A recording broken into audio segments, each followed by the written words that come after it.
귀한 찬양 너무 감사드립니다. 네, 오늘 함께 나눈 하나님의 말씀들은 말씀대로 내게 이루어지리다인데요. 우리 성도님들 교회 다니면서 흔히 우리가 은혜 받았다라는 표현을 많이 쓰지 않습니까? 보통 어떨 때 쓰세요? 네, 은혜 받았다, 은혜 받았습니다. 어떨 때 쓰십니까? 이렇게 은혜란 단어는 받을 자격이 없는 사람에게 베푸는 호의라는 뜻이 있습니다. 그래서 예수님께서 십자가의 은혜를 베푸신 게 우리가 자격이 없는데 주신 건데요. 근데 우리가 이 은혜를 받았다라는 표현은 보통 제가 가만히 들어보면 저도 좀 그런 경향이 있는데 문제가 잘 풀리거나 좀 뭐가 뜻하지 않는 용서를 받거나 좀 어려운 일인데 잘 해결되었거나 했을 때 그런 표현을 은혜를 받았다라고 또 쓰는 것 같아요. 또는 예배 후에 또 뭔가 자신에게 나름의 깨달음을 느꼈거나 위로를 받았거나 이랬을 때 쓰는 것 같은데요.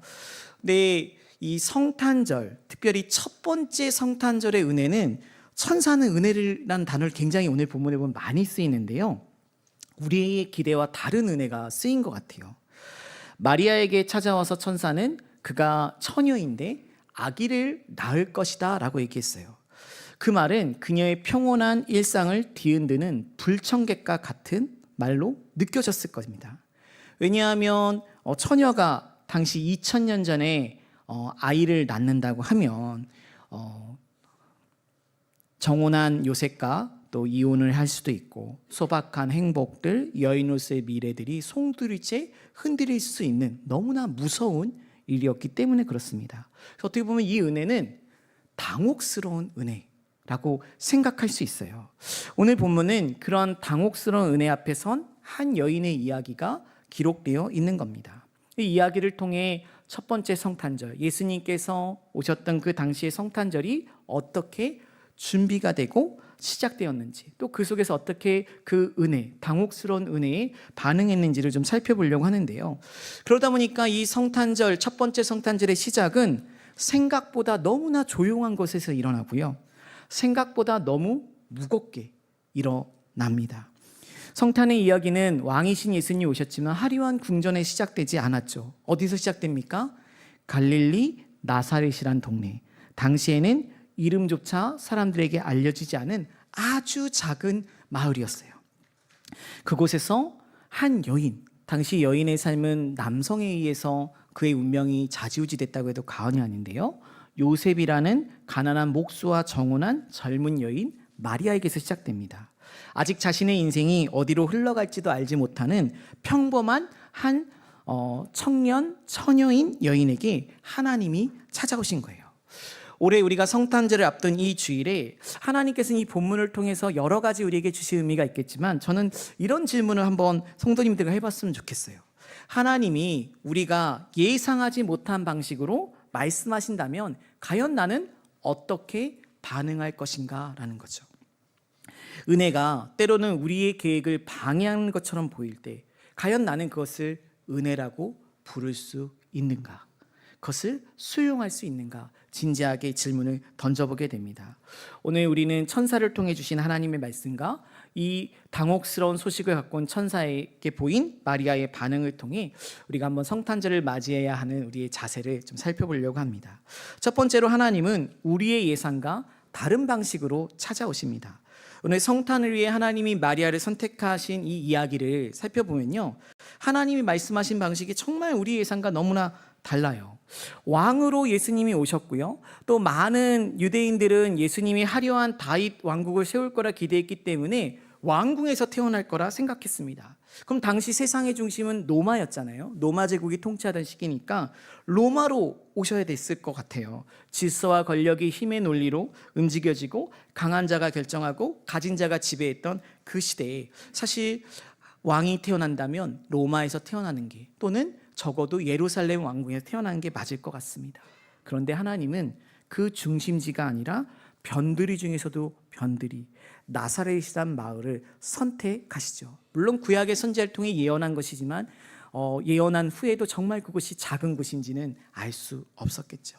그리고 그 나사렛에 살고 있는 한 처녀에게 천사를 통해 말씀하십니다. 이것이 누가복음이 전하는 성탄의 시작이에요. 그리고 나서 뭐라고 이야기합니까? 26절에 이제 가브리엘이 하나님의 보내심을 받아 갈릴리 나사렛이란 동네에 나온 게 나오고요. 이어서 마리아를 만났을 때 천사가 이렇게 이야기합니다. 28절인데요. 뭐라고 이야기하냐면요, 은혜를 받은 자여 평안할지어다 주께서 너와 함께 하신다라고 얘기해요. 또 30절에 보니까 또 이렇게 천사가 마리아에게 이야기합니다. 무서워하지 말라, 내가 하나님께 은혜를 입었느니라. 성경에서는요, 마리아의 신앙이나 배경이나 그녀가 은혜를 받은 게 어떤 점인지 이야기를 하지 않고요, 일단 천사가 나타나서 이야기하는 겁니다. 너는 은혜를 받았다, 주께서 함께 하신다, 무서워하지 말라라고 얘기하셨어요. 이는 성탄은요, 인간이 준비가 돼서, 마리아가 뭔가 준비가 돼서 받아들이거나 그 징조를 아는 것이 아니라 철저히 하나님이 주도해서 시작한 것을 알게 됩니다. 그리고 우리가 생각하는 가능성이 높은 현장에서 일한 것이 아니라 정말 가능성이 전혀 보이지 않는 그 자리에서 하나님이 역사하신 것을 보게 돼요. 그래서 하나님의 역사는 이처럼 우리의 생각과 다릅니다. 사실 우리가 신앙생활을 하면서 은근히 은혜를 받았다고 하면 쉽게 강함의 법칙에 이끌리는 경향이 있습니다. 열심히 믿으면 하나님께 헌신한 만큼 더 안정될 것 같고, 또 뭔가 나의 삶에, 또 우리가 부대에, 또 직장에 더 잘 될 일이 생길 거라 기대합니다. 물론 그렇게도 하나님 역사하시죠. 성경에는 그러한 역사도 분명히 나와 있습니다. 그런데 성탄의 방식, 예수님께서 영원 전부터 계획하신 구속의 계획을 가지고 꼼꼼히 계획하신 이 구속의 계획은, 이 역사는 다른 방식으로 나타났다는 거예요. 그 시대의 강한 사람들, 우리가 예측한 바대로 나타난 것이 아니라 연약한 여인의 삶 속으로 찾아오셔서 그 약함을 들어 하나님의 위대한 일을 드러내셨다는 것이죠. 무명의 마을에서 무명의 여인, 또 처녀를 통해 아이가 낳는 기적을 통해서 말입니다. 이것을 보면요, 하나님은 오늘도 우리의 삶에 나사렛과 같은 자리로도 찾아올 수 있다는 거예요. 아무도 주목하지 않는 곳, 여기까지 하나님의 손길이 미칠까? 내 아픔이 여기까지 있고 누구한테 맘몰래 공개할 수 없는 이 자리에도 하나님이 계실까? 지금 이 병실에 내가 있을 때, 기도할 때 하나님 여기에 오실까? 하는 그 자리에도 오셔서 하나님은 역사하실 수 있다라는 것을 말씀하고 있는 거죠. 그리고 나서 질문이 이제 마리아 입장에서 들겠죠. 이렇게 불청객처럼 찾아온 이 아기 예수에 대한 소식을 과연 이 아기가 누굴까라는 호기심이 들잖아요. 그때 천사가 이 31절부터 33절에 이 아기가 누구인지 설명합니다. 즉 하나님은 은혜를 주실 때 어떠한 방식이든 말씀하신다는 겁니다. 어떻게 말씀하셨나요? 예수님에 대해서. 우리 31절인데 예수님에 관한 말씀이니까 한번 같이 읽어볼까요? 보라, 내가 잉태하여 아들을 낳으리니 그 이름을 예수라 하라. 여기서 예수, 하나님은 구원이시다, 여호와는 구원이시다라는 뜻을 갖고 있는데요, 인간의 죄와 죽음의 문제를 하나님이 이제 직접 책임지시겠다라는 것을 이제 때가 돼서 이루시는 거죠. 그래서 이 문제를 다루시기에 인간의 몸을 입고 하나님이 이 땅에 오신 날이 성탄입니다. 그래서 예수님이 위한 이름을 짓게 되고요. 32절, 그 주님은 어떤 분인가 또 표현하고 있죠. 같이 읽어볼까요? 그가 큰 자가 되고 지극히 높으신 이의 아들이라 일컬어질 것이요 주 하나님께서 그 조상 다윗의 왕위를 그에게 주시리니. 아멘. 여기서 그는 큰 자가 된다라고 얘기했습니다. 지극히 높으신 이의 아들, 즉 하나님의 아들이라 일컬어진다라는 것이죠. 여기서 큰 자는 세상적인 성공을 말하지 않습니다. 누가복음에서 크다는 말은 하나님 앞에서의 위치를 말하는 거예요. 그러니까 하나님 앞에서 지극히 높은 하나님의 아들로서 오셨고, 그 영원하신 하나님이 인간의 몸을 입고 유한한 몸으로 오셨다라는 것입니다. 영혼 속에 사는 분이 시간의 한계에 갇힌다는 것, 우리는 이해할 수 없는 일이지만 어쨌든 자신의 권력과 능력을 제한된다는 거예요. 여러분, 우리도 그렇잖아요. 우리가 되도록이면 우리가 영향력을 발산하고 싶지, 제한되는 거 좋아할 사람 누가 있겠습니까? 그런데 주님은 일부러 유한함을 갖고 이 땅에 오셨습니다. 그리고 나서 33절인데 우리 같이 한번 읽어볼까요? 영원히 야곱의 집을 왕으로 다스리실 것이며 그 나라가 무궁하리라. 아멘. 이 말씀은 예수님이 이스라엘이 오랫동안 기다려온 다윗 언약을 성취할 왕으로 오셨다라는 것입니다. 근데 사람들이 기대했던 방식으로 오지 않았죠. 지금도 유대인들은 예수님을 기다리고 있지 않습니까? 이 예수님은 왜 그렇습니까? 군사적인 힘으로 다스리는 왕이 아니에요. 정치 권력으로 강대한 나라를 이 땅에 이루신 분이 아닙니다. 오히려 십자가의 사랑으로 다스리는 왕이셨던 거죠. 그래서 그들이 받아들이지 못했고요. 또 천사의 말대로 그 나라가 무궁하다라고 이야기를 했는데요. 여기서의 나라는, 주님의 나라는 영토로 온 것이 아닙니다. 강대한 뭔가 표시가 나고 드러나고 웅장한 건축물이 있고 그것이 아니에요. 그럼 뭡니까? 무궁하다는 건 영향력을 말하는 겁니다. 통치력을 말하는 거예요. 예수님이 이 땅에 왕으로 오시는데 우리의 생각 가운데 영향력을 미친다는 겁니다. 그래서 우리의 생각과 선택과 삶의 방향 가운데 하나님의 뜻을 보이셔서 그렇게 흘러가도록, 반응하도록 역사한다는 거죠. 그렇기 때문에 하나님의 나라는 언제 어디서든지 우리가 생각지도 못한 사람들 통해서도 놀랍게 부리듯 일어나기도 하는 것입니다. 그래서 제한할 수가 없는 거죠. 그래서 성탄은요, 우리에게 이런 질문을 던지게 되는 것 같아요. 정말 예수님을 누구로 믿고 있느냐라는 거죠. 하나님이 말씀하신 그대로 믿고 있는가? 아니면 예수님을 그냥 내 삶에 도움을 주는 분 정도로 국한해서 믿고 있는가? 때로는 예수님을 믿는다고 고백하고 따르지만 실제로는 예수님을 나에게 유익한 분으로만, 또 필요할 때만 찾는 분으로 믿고 있진 않은지 이 말씀 앞에 우리 자신을 돌아보게 되는 거죠. 정말 주님을, 우리를 다스리시고 왕이 되셔서 하나님의 아들로서 우리의 죄와 죽음의 문제까지 해결하실 그분이 나의 인생을 통치해 가시고 가장 좋은 것을 예비하신 분으로 신뢰하고 따른다면 당혹스러운 은혜 앞에서도 당황하지 않는 능력을 갖게 되는 것이죠. 그래서 성탄은 단지 과거의 역사적 사실로만 있는 것이 아니라 현재도 우리의 삶을 통치하시는 생생한 사건이라는 거예요. 그래서 예수님이 우리의 왕이 되실 때 나의 생각과 예상치 못한 방식 속에서도 하나님은 역사하시고 또 하나님의 위대하심을 드러내 가신다는 겁니다. 그렇다면 우리는 이제 우리의 삶으로 응답을 해야 될 차례인데요. 이 마리아에게 이러한 말씀이 들렸던 거예요. 과연 마리아는 어떻게 반응합니까? 마리아 앞에 이제 선택의 시간이 놓인 거거든요. 근데 마리아가 이 말씀을 듣고 곧바로 순종했을까요? 그렇지 않았습니다. 이 천사의 이야기를 가볍게 듣진 않았지만 진지하게 질문을 던져요. 우리 34절인데 어떤 질문을 던지냐면요, 나는 남자를 알지 못하니 어찌 이 일이 있으리까? 라고 질문을 던집니다. 이 질문은요, 하나님의 말씀을 거부하는 질문이 아니에요. 저는 처녀인데 무슨 아이를 낳아요? 저 못해요, 안 돼요, 이런 것보다는 이 말씀은 자신의 삶에서 이것이 어떻게 이루어질 수 있습니까? 정말 궁금해서, 어떻게 구현할 수 있는지 의심도 되면서도 또 하나님이 하시기에 할 수 있는 것 같은데 어떻게 될까? 궁금증을 갖고 한 질문이라는 거죠. 또 두려움도 담겨있는 질문이기도 했습니다. 만약 정말 처녀가 아기를 갖는 것이 현실이 된다면 그녀의 입장에서 완전히 인생이 달라지는 거예요. 일단 오해를 감당해야 되죠. 결혼도 안 했는데 애를 가졌네. 2000년 전의 시각입니다. 그리고 그로 인한 시선은 당연히 차가웠죠. 냉랭했죠. 존대받지 못했어요. 임신하는 내내 오해와 차가운 시선 속에서 육아를 해야 되니 얼마나 힘들겠어요.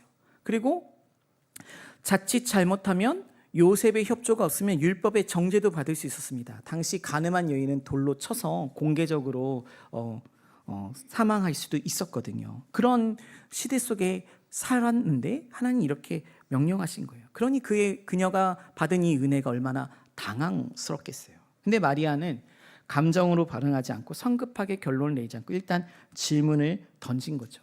그렇다면 목사님 어떻게 이게 거부가 아닌지 알 수 있죠? 29절에 이런 이야기가 있어요. 처녀가 그 말을 듣고 놀라 이런 인사가 어찌함인가 생각하매.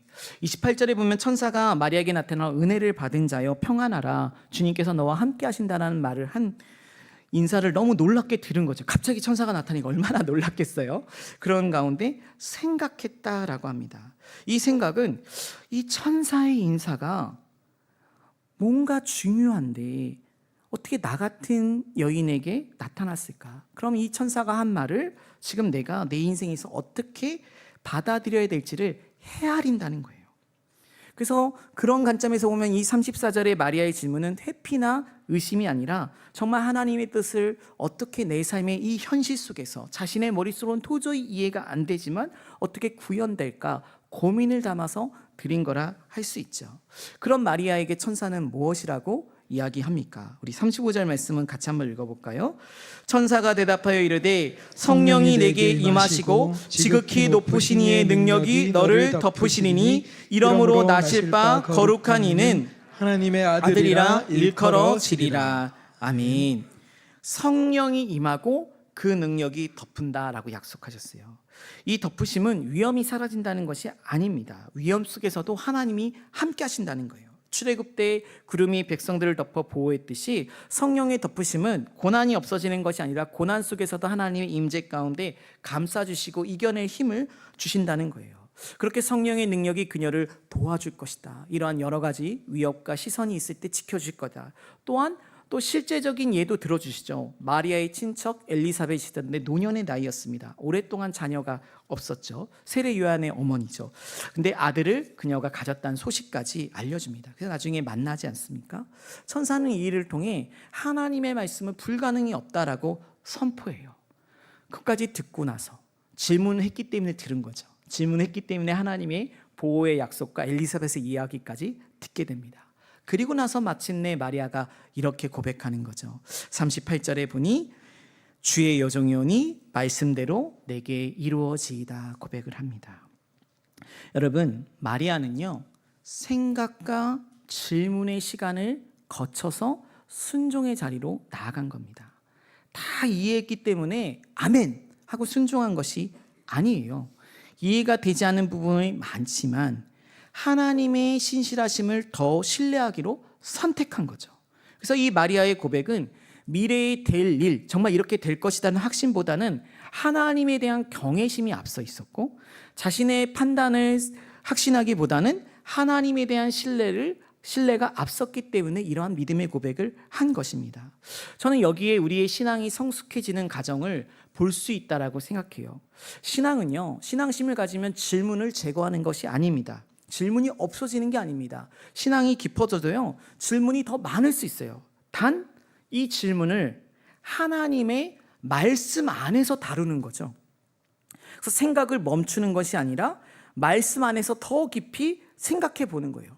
그래서 하나님께서 내 생각으로는 요만큼밖에 안 되는데, 이해로는 도저히 요만큼밖에 안 되는데 하나님이 이렇게 말씀하실 땐 내가 상상하지 못하는 방식이 있을 텐데 하며 고민하며 나아가는 것입니다. 그러다 보면 하나님께서 질문한 사람에게 어떻게 하세요? 좀 더 말씀해 주시는 거예요.